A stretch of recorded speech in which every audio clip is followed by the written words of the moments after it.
मुसलमानों, CM KCR को पहचानो। मौजूदा टीआरएस गवर्नमेंट और केसीआर साहब की नज़रों में मुसलमानों का क्या मुकाम है, ये आपके लिए जानना बेहद ज़रूरी है। पिछले कुछ दिन पहले यानी 23 मार्च 2022 को केसीआर साहब ने 3 नए चेयरमैन को अपॉइंट किया। Sridhar Reddy chairman for education and welfare development corporation, Mittu Srinivas chairman for roads development corporation, Mohammad Imtiaz chairman for minority finance corporation. 23 तारीख को सेम डे, सेम घंटे, सेम मिनट में केसीआर साहब ने इन 3 चेयरमैन को अपॉइंट किया और उसके बाद उसी दिन शाम में जब वो अपने फेसबुक आईडी पर नए अपॉइंट किए गए चेयरमैन के फोटोज को अपलोड किया तो वहां पर उन्होंने सिर्फ 2 चेयरमैन की फोटो को अपलोड किया। तीसरे चेयरमैन की फोटो वो अपलोड करना जरूरी नहीं समझे क्योंकि उसका नाम मोहम्मद इम्तियाज था। जिस सीएम के फेसबुक पर मुसलमानों की फोटो के लिए जगह नहीं है, उस सीएम के दिल में और उसके सिस्टम में मुसलमानों के लिए कहां से जगह होगी। अगर आप ये समझ रहे हैं कि फेसबुक पर फोटो अपलोड करना ये कोई करना या नहीं करना ये कोई अहम बात नहीं है, इस पे डिस्कशन करने की ज़रूरत नहीं है, तो ये आपकी गलत फहमी है। क्योंकि सेम डे 3 लोगों को अपॉइंट करना और 2 लोगों की फ़ोटो अपलोड करना, एक की नहीं करना, ये उनके जहरीली सोच, जहरीले चेहरे को, जहरीली मिजाज को पब्लिक के सामने, ये आवाम के सामने लाता है। उनको चाहिए था कि या तो तीनों की अपलोड नहीं करते या तो तीनों की फ़ोटो अपलोड करते।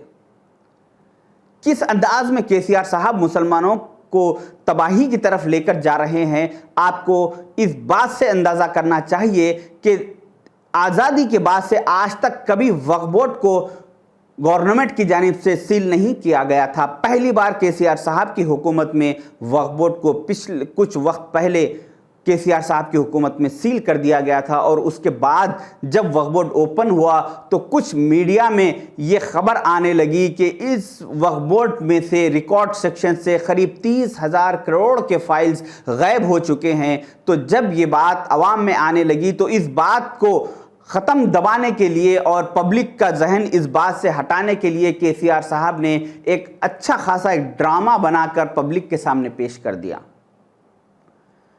कहा गया कि केसीआर साहब एक दफ़ा एक रूट पर से इनका काफिला सीएम साहब का जा रहा था कि उस रोड के किनारे पर एक माजूर आदमी जिसके चेहरे पर थोड़ी सी दाढ़ी और सर पे टोपी पहना हुआ, हाथ में कुछ पेपर्स लेके ठहरा हुआ था। तो केसीआर साहब की जब नज़र उस आदमी के ऊपर पड़ी तो उन्होंने वहीं पर अपना काफिला रुकवा दिया और अपनी कार में से उतर कर जाकर उस आदमी से पूछे कि आप यहाँ पर क्यों ठहरे हुए हैं।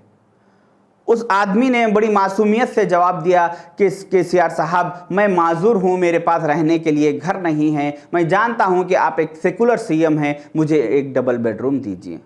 तो इमीडिएट केसीआर साहब ने उसी वक्त वहीं पर स्पॉट पे उसके लिए ऑर्डर इशू कर दिया और डबल बेडरूम का ऑर्डर इशू कर दिया गया। तो उसके बाद केसीआर साहब के कुछ हवारियों ने सोशल मीडिया पर इस न्यूज़ को इतना फैलाया कि देखो, एक हिंदुस्तान का एक महान सेकुलर सीएम रोड पर से जाते हुए अपने काफिले को रोककर एक गरीब मुसलमान की परेशानी सुनता है और उसी वक्त उसका वहाँ पर हल कर देता है। कितना महान सीएम है। मगर भाइयों, इतना बेहतरीन तरीके से हमारे को बेवकूफ़ बनाया गया और हम उसमें बेवकूफ़ बन गए। 30,000 करोड़ के जायदादों का गबन को छुपाने के लिए एक डबल बेडरूम का इशू बनाया गया और हम बहुत ही आसानी से उनके जाल में फंस गए और उस 30,000 करोड़ के खिलाफ आवाज़ उठाने या उसके बारे में बात करना भूल गए। किस तरह से ये गवर्नमेंट मुसलमानों को तबाह कर रही है। आपको ये मालूम होना चाहिए कि तेलंगाना में ऐसे कई मुस्लिम सोशल ऑर्गेनाइजेशंस है जो हर हमेशा हुकूमत की जानिब से, चाहे वो कोई भी हुकूमत हो, उनकी जानिब से मुसलमानों के साथ होने वाली नाइंसाफ़ियों के ख़िलाफ़ आवाज़ उठाते रहते हैं। मगर ये हुकूमत केसीआर साहब की पहली बार ऐसे सारे ऑर्गेनाइजेशंस को ये हुकूमत ने दबा दिया और इनको ख़त्म करने की कोशिश की। जिसमें से एक मिसाल मैं आपके सामने पेश करूं कि तहरीक मुस्लिम शब्बान एक ऐसा ऑर्गेनाइजेशन है जिसके बानी मोहम्मद मुश्ताक मलिक साहब है, जो हर हमेशा मुसलमानों के किसी न किसी इशू पर, मुसलमानों के साथ होने वाली नाइंसाफ़ियों पर आवाज़ उठाते रहते हैं।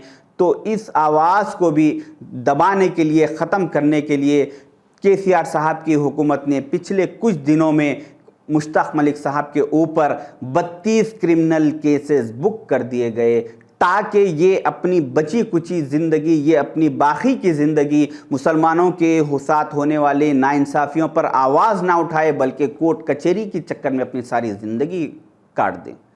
इस अंदाज़ में मुसलमानों को परेशान किया जा रहा है। इसके बाद भी हमारे कुछ लोगों का ये मानना है कि ये एक महान सेकुलर सीएम है।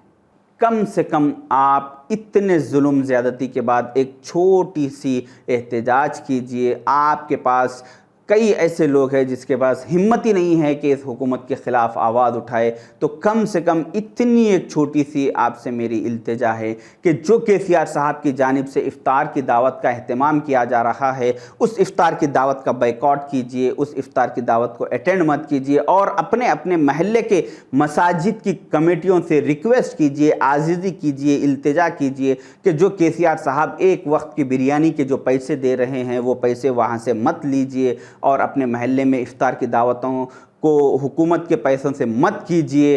अगर आप ऐसा अपने महल्ले की कमेटियों पर प्रेशर डालेंगे और वो सुनेंगे तो अच्छा है, अगर नहीं सुने तो ऐसे कमेटियों के ख़िलाफ़ बगावत कीजिए, नए कमेटियाँ बनाने की कोशिश कीजिए ताकि ये हुकूमत की चमचागिरी करना ये मस्जिद के कमेटियाँ बंद करे।